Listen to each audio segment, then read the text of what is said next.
ভাঙড়ের বিধায়ক নওশাদ সিদ্দিকী ভাইজানের মমতা ব্যানার্জিকে আক্রমণ করার ধরনটা একটু আলাদা অন্যান্যদের থেকে।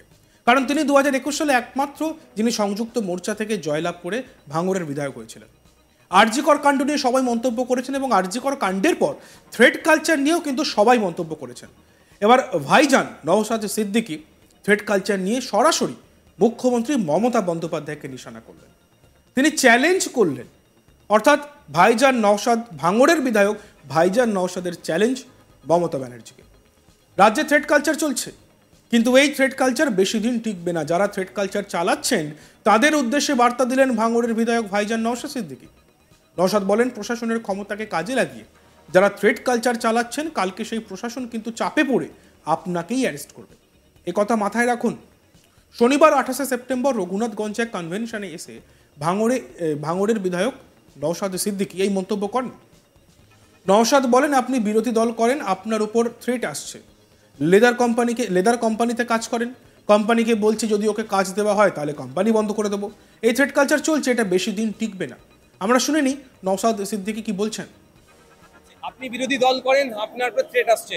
আপনি লেদার কমপ্লেক্সে কাজ করেন, ওখানে গিয়ে কোম্পানিকে বলছে যদি ওকে কাজ দেওয়া হয়, আমাদের ছেলেদের সাথে হয়েছে আইএসএফ এর, যদি ওকে কাজ দেওয়া হয় তোমার কোম্পানি বন্ধ করে দেবো।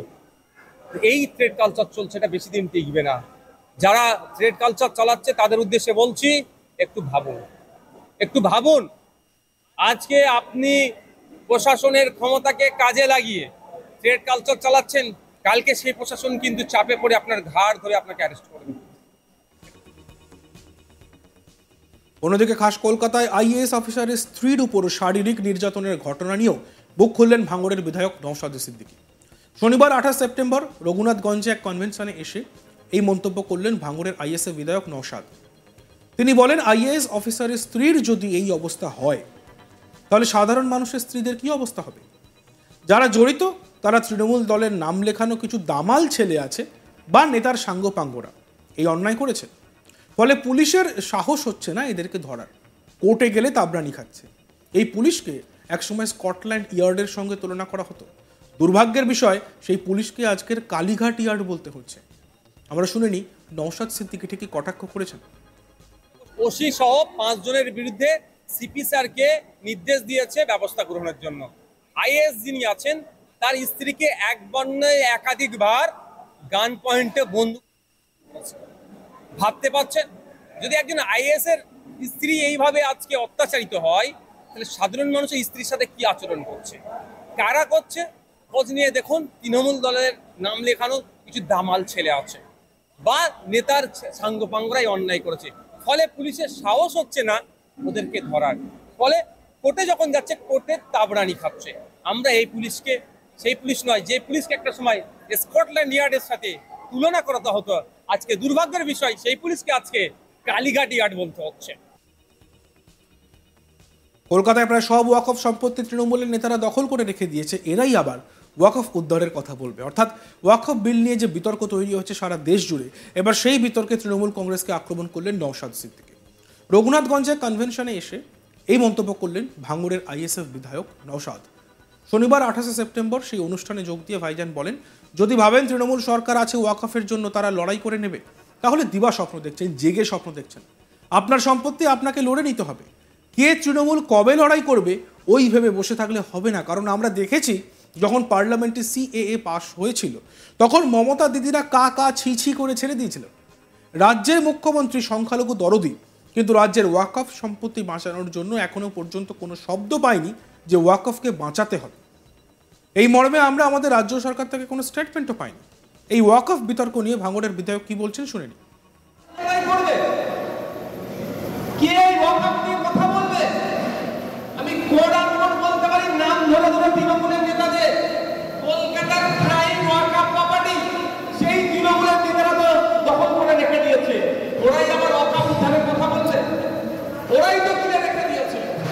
আপনার এলাকার এমপি মহাশয় কি করেছে খোঁজলে পাওয়া যাবে, আমি এক্ষুনি বলতে পারছি না। তবে আপনার এলাকার এমপি মহাশয় কিন্তু এ বিষয়ে কথা বলবে না, কারণ পিছনে টিউনিং করা আছেন তৃণমূলের। আমরা চেয়েছিলাম পার্লামেন্টে আমরা পাঠাবো জঙ্গিপুর থেকে টিউনিং বিহীন এক মানুষকে, আমাদের শাহজাহান সাহেবকে।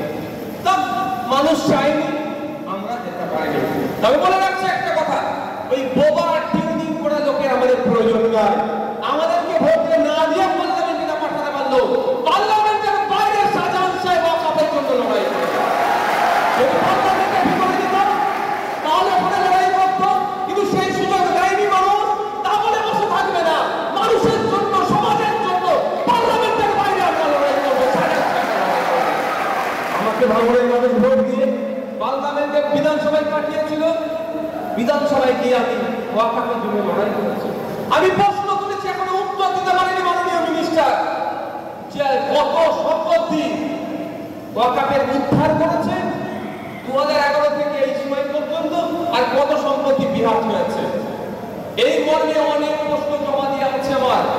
বিধানসভার আইন অনুযায়ী, রুলস অনুযায়ী ওখানে যে কোশ্চেন জমা দেওয়া হয়, যতক্ষণ না প্লেস হয় বিধানসভাতে, সেই কোশ্চেন নিয়ে কথা বলা যায় না। সেই জন্য আমি পুরোপুরি এক্সাক্ট বলতে পারছি না। আমি ইশারায় দিতে বলছি, এই ওয়াকফকে সামনে রেখে আমার অনেক কোশ্চেন জমা দেওয়া আছে। এই অপদার্থ সরকার, অপদার্থ দপ্তর আমার কোশ্চেন উত্তর দিতে পারবে না বলে হয়তো আমার কোশ্চেন সাবমিশন করে না, প্লেস করে না। এরা দেখে এবার ওয়াকফ নিয়ে লড়াই করবে। তাই বন্ধুগণ, আপনাদের বলবো, যদি ভাবেন তৃণমূল সরকার আছে ওয়াকফের জন্য ওরা লড়াই করে নেবে, তাহলে দিবা স্বপ্ন দেখছে, জেগে স্বপ্ন দেখছে। আপনার সম্পত্তি আপনাকে লড়াই নিতে হবে। কে তৃণমূল কবে লড়াই করবে না করবে ওই ভেবে বসে থাকলে হবে না। কারণ আমরা দেখেছি, যখন সিএনআরসি নিয়ে বিল পাস হয়েছিল পার্লামেন্ট থেকে, তখন মমতা দিদি মহাশয়া ওই টাকা ছিচি করে ছেড়ে দিয়েছিল। আমাদেরকে সুপ্রিম কোর্টে যেতে হয়েছিল, আমার মামলা হয়েছিল। সেই মামলা এখনো রায় না হওয়ার পরেও জবরদস্তি অসাংবিধানিক ভাবে আমার চালু করেছে, কিন্তু সেটা এখনো বিচারাধীন আছে। আপনাদের জানিয়ে রাখি, রাজ্য সরকার সংখ্যালঘু বিরোধী, ওয়াকফকে বাঁচানোর জন্য রাজ্যের মুখ্যমন্ত্রীর মুখ থেকে এখনো কোনো আমি শব্দ পাইনি যে ওয়াকফকে বাঁচাতে হবে। এই অসাংবিধানিক যে বিল, সংশোধনী বিল নিয়ে এসেছে, এটাকে প্রত্যাহার করতে হবে। এদিন তিনি ভাঙড় ইস্যুতেও মুখ খোলেন, অর্থাৎ ভাইজান ভাঙড়ের বিধায়ক, তিনি ভাঙড় নিয়ে কি বললেন শুনবো। এই সরকার সাহেব যখন দায়িত্ব পেয়েছিলেন, আরাবুল সাহেব তো এক প্রকার তাকে কোলে নিয়ে ঘুরছিল। নওশাদকে জব্দ করতে হবে, আইএসএফকে জব্দ করতে হবে। বাপ বাপকেও ছাড়ে না। আরাবুল সাহেব সরকার সাহেবকে সাথে নিয়ে পঞ্চায়েতে যে হিংসা করেছে, আমাদের 3টে কর্মীকে, সাধারণ মানুষকে উপরে অত্যাচার হয়েছে, আমাদের কর্মীর গুলিতে পা কেটে গিয়েছে, পেটে গুলি মেরেছে, অনেক ক্ষয়ক্ষতি করেছে। বাপ আজকে স্যার বাপকেও ছাড়ছে না, আরাবুল সাহেবের উপর করেছে। দেখতে থাকুন আজ তক বাংলা, সাবস্ক্রাইব করতে ভুলবেন না।